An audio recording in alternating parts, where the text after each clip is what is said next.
नमस्कार साथियों। जिद्दी आग the power of spite and rejection के तीसरे अध्याय में आपका स्वागत है। दोस्तों, खामोश मेहनत शोर मचाती सफलता। अपनी जीत का ढिढोरा पहले ना पीटे। हम एक ऐसे युग में जी रहे हैं जहां लोग काम शुरू करने से पहले उसका स्टेटस सोशल मीडिया पर डाल देते हैं। Starting my new venture, day one at gym, writing my first book. लेकिन एक लेखक होने के नाते मेरा अनुभव कहता है, जो आग बाहर दिखाई देती है वह जल्दी बुझ जाती है। असली ऊर्जा वह है जो भीतर दबी रहती है।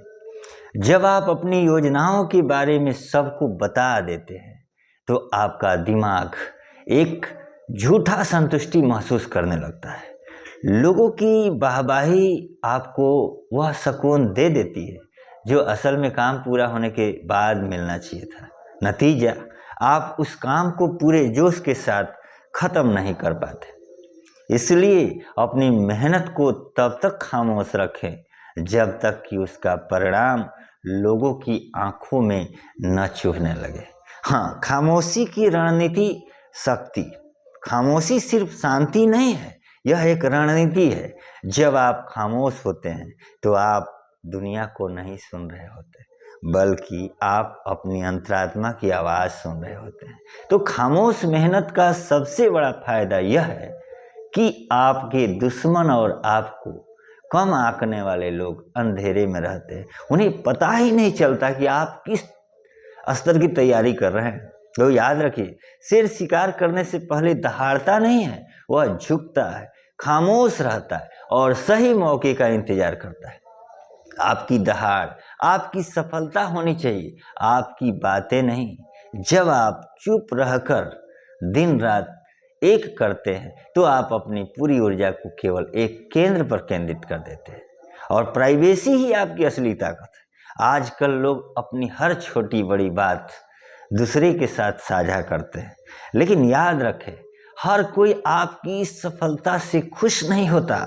जब आप अपनी योजनाएं बताते हैं तो आप अनजाने में नकारात्मक ऊर्जा, जिसको इविल आई बोलते हैं, और लोगों के अनावश्यक सुझावों को आमंत्रित करते हैं। लोग आपको बताएंगे कि यह मुश्किल है, यह नहीं चलेगा, या इसमें बहुत रिस्क है।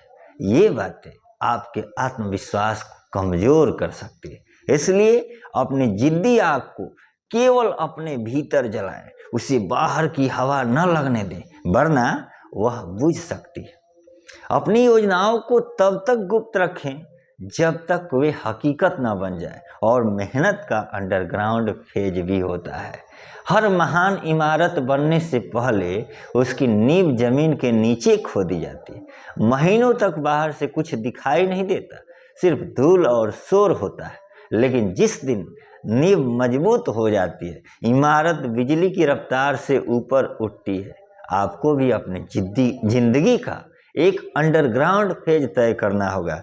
6 महीने, 1 साल या 2 साल, ऐसा समय जहां आप दुनिया के लिए गायब हो जाएं।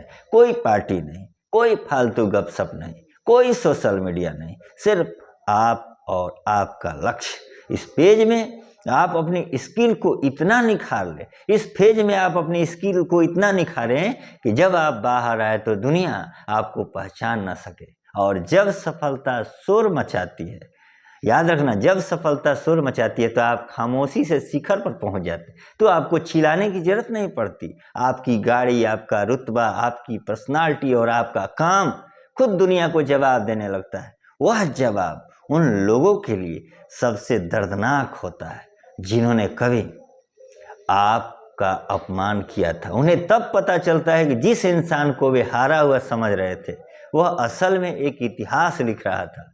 और अध्याय 3 का सार और अभ्यास कहता है कि सफलता शोर मचाने के लिए होती है और मेहनत खामोशी के लिए। अपनी ऊर्जा को बातों में खर्च न करें, उसे काम में झोंक दें। और आज का टास्क, अगले 30 दिनों के लिए एक सीक्रेट गोल चुनें। यह कुछ भी हो सकता है, कोई नई स्किल सीखना, वजन कम करना या कोई प्रोजेक्ट। कसम खाइए कि अगले 30 दिनों तक आप इसके बारे में किसी को भी, यहाँ तक कि अपने सबसे करीबी दोस्त को भी नहीं बताएंगे। बस चुपचाप काम करें और देखें कि आपकी एकाग्रता कितनी बढ़ जाती है। और दोस्तों याद रखना, अंधेरे में की गई मेहनत ही सबसे चमकदार उजाला लाती है। अपनी योजनाओं के बारे में उतने ही खामोश रहें जितना कि भूकंप आने से पहले की शांति होती है। फिर मिलते हैं अगले अध्याय में, तब तक के लिए धन्यवाद।